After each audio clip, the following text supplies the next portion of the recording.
Hola.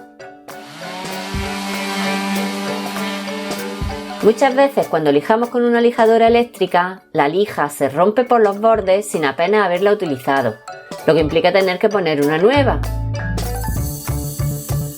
Esto se produce porque el papel se debilita y se rompe rápidamente.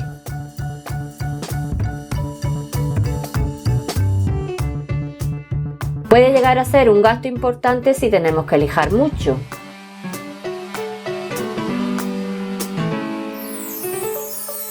¿Cómo podemos solucionarlo de forma rápida y económica?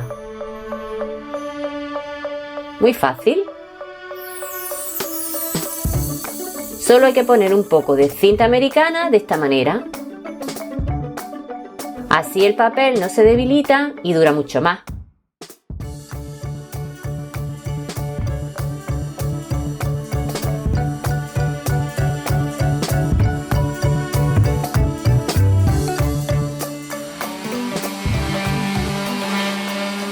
Muchas gracias.